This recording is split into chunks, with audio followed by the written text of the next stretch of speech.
Greetings, Clashers, it's Galadon from the Clan Lost Phoenix, here with episode 35 of Clash of Clans Attacks. So I've completed my transition to my new setup. I've got the new computer going. Special thank you to Blue Microphones for the Yeti Studio recording microphone. Please let me know what you think of the sound quality and the video. I'm always looking to improve. So let's go ahead and get down to business here. This is the first official video during Clan Wars. Thank you very much, Supercell, for the update. Just what a lot of us needed to really reinvigorate our interest in the game.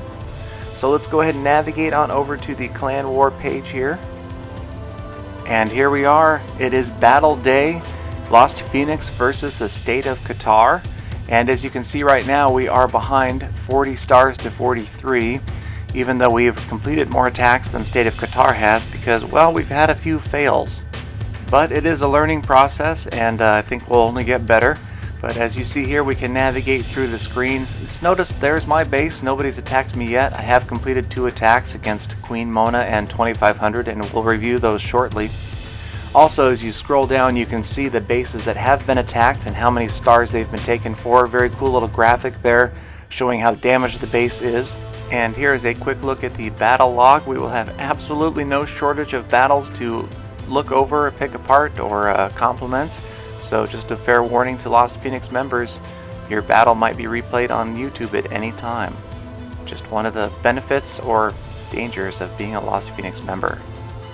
And here's also a quick look at one of my favorite little graphics, the battle underway graphic. This actually shows up even if the player is just scouting the base, not necessarily a full-on attack, or as we in Lost Phoenix call, full attack. And speaking of full attack, let's go ahead and show my first full attack of Clan Wars, me here against Queen Mona. And I've already started the attack. You can see I used Hog Riders because I just wanted to make absolutely sure that I could pull the King and the Queen out to begin the attack and not have to deal with them during. Now I picked this base because I figured it was a good place to start. I didn't want to go for something fully upgraded, and I didn't want to go for something too easy. It was kind of right in the middle. Figured I could probably get 2 stars, but unfortunately the rust hasn't worn off yet. So although I am effectively taking out the King and the Queen here, you'll see some things will go wrong. So I very effectively and patiently lured the King and the Queen out to the edge here, and deployed my clan castle, which I've started using for the anti-royals troops, and rather than keeping a golem in there. And once they're gone, I went ahead and dropped the golem and some wall breakers, which did not quite do very well. Unfortunately, I dropped them right at the same spot the golem was going to, so they got wiped out, and there was a bomb there as well. Now, admittedly, I'm not showing a lot of patience or organization here with my release of wall breakers or the rest of the troops. Kind of went into panic mode here, sprayed out a bunch of wizards, did not wait long enough for structures to clear, just figured, okay, King and the Queen are coming down, and I just kind of watch where they go, and then that would dictate the rest of the battle. But all is not lost yet. It's going to come down to spell timing and placement as to whether or not I can save a star out of this attack. Does not look like we're headed for the town hall.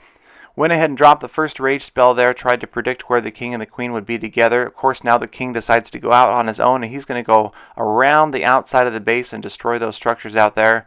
The Queen will take out the clan castle, and now she's going to just hammer at a wall to an empty enclosure there.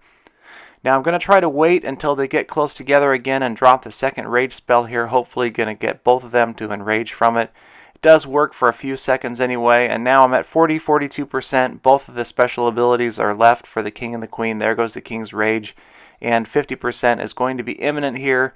We're going to save it, but again, nowhere near the town hall now. Absolutely no chance at 2 stars.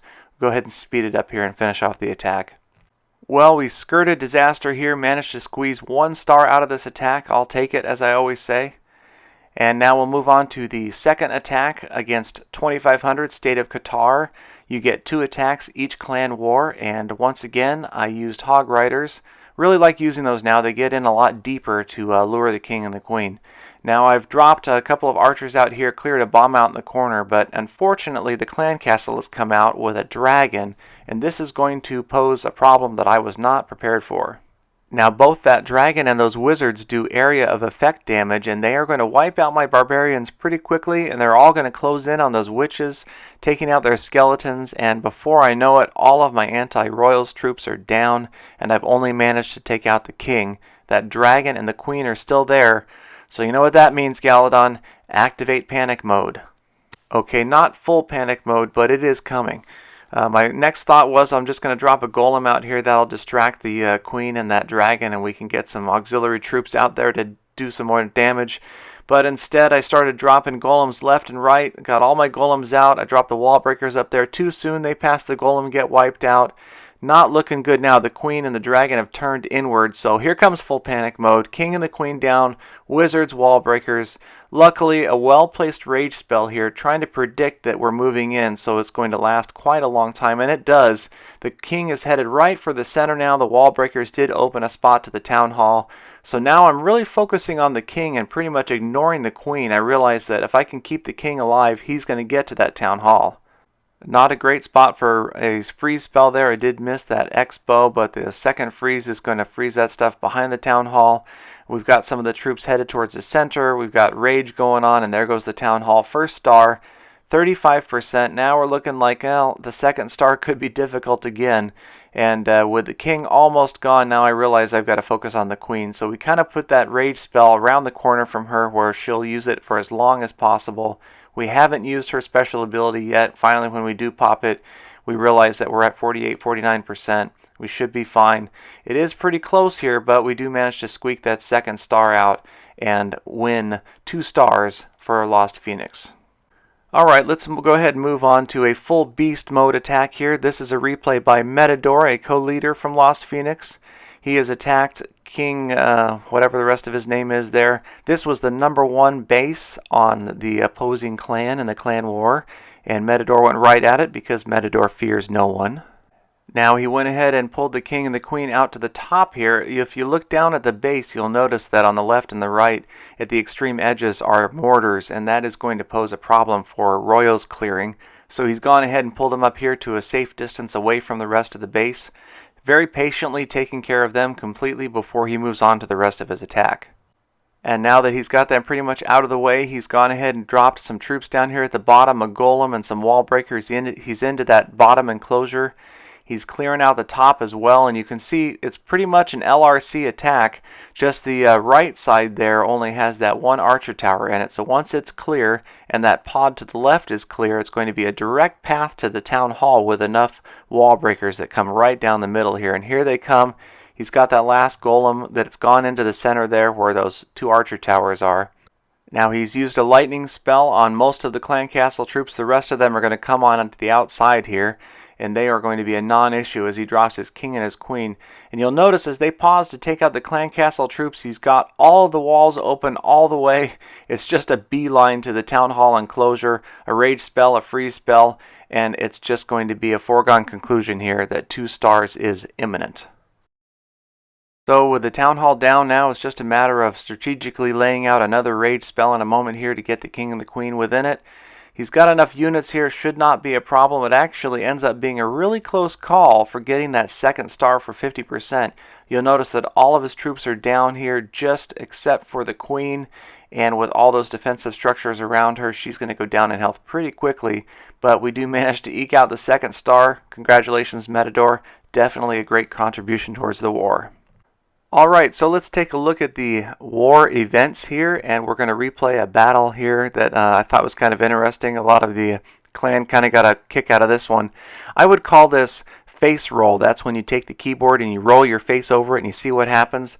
Kind of ironic, this guy's name is Frozen Air, and you'll notice here that he's just about to freeze the air of about half of the battlefield. 1, 2 freeze spells, 3 freeze spells, rage spell, and a lightning spell right where he's dropping the rest of his troops. I don't know. You never know who's behind the keyboard in these games, but I'm guessing maybe single-digit age, but then you wonder how did they get to this high of a trophy level. Well, it didn't happen playing like this.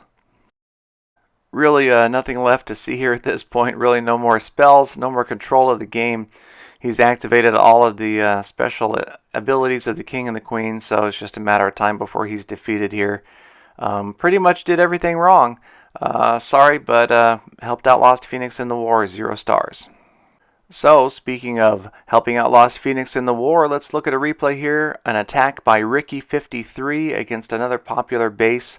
This one's just kind of reversed in layout from the way you usually see it. Again, you see the mortars at the extreme top and left and right of the screen, which can make it a challenge to pull out the king and the queen. But Ricky decided not to pull out the king and the queen the standard way. He's gone ahead and started his attack, put that golem out there and let the king and the queen focus on the golem. This actually worked out pretty well. The witches generate a bunch of skeletons and they move straight in to take out the king and the queen before they do too much damage. While the rest of the troops are starting to move into this outer enclosure here, he's dropped a few more wall breakers and another golem. Now, if you watch those units that eventually are going to take out the king there, those wizards that are surrounding him, that's going to be the key to victory, I think. At least one of the keys. That big group of skeletons and those wizards are going to gradually move down the lower left side, taking out all of those what we call surrounding structures, so that when the king and the queen and the rest of the troops are released, that's not going to lure them away from their goal of the town hall. And as the clan castle troops come out, he's going to drop a lightning spell on them. Then he takes a page out of Frozen Air's handbook and drops a freeze spell out in the middle of nowhere. Obviously a misclick, but he manages to move on, and wall breakers don't quite behave the way we want them to. But this rage spell is going to be perfectly placed. Once again, here come a few wizards. The king and the queen are going to utilize it perfectly. Well, the queen better than the king, as he's going to wander off. But we've got the queen towards the inside, so it looks like it's just a matter of time now before she gets to the town hall. He's activated her special ability, so she's going to save health. She's going to wipe out those defensive structures. Perfectly placed rage spell. Even though she wastes time on this inner wall, she will take out that town hall. And the king has still got a little bit of health left. We're at 40%. The queen's almost at full health, still under that rage spell. We're going to get super close to 50% here. And now the queen is going to get zapped, and it's not looking good. Looks like, well, what's this up at the top? 3 barbarians on 3 camps, and nobody around to stop them. And yes, that is going to mean 1 more star for the clan Lost Phoenix in our very first clan war ever. Just a matter of time, 49%. That last camp is going to go down 50%. There we go. Good save, Ricky. That could have been a disaster, and it ended up with a 2-star victory, one of the better attacks for our very first clan war. And that is going to wrap up this episode of Clash of Clans Attacks. The clan war is going to conclude soon, and I have the utmost confidence in our Lost Phoenix players. In fact, I have so much confidence that we are going to come from behind to win this clan war that I will personally give 500 gems to every subscriber that comments on this video if we lose this first clan war. So check back on the next episode, see how we do. I'm supremely confident that we have it in us to eke out a win. I will have the results video, episode 36, in the next few days, and we will review the results of that clan war, so keep an eye out. Wait, 500 gems each? I hope nobody comments.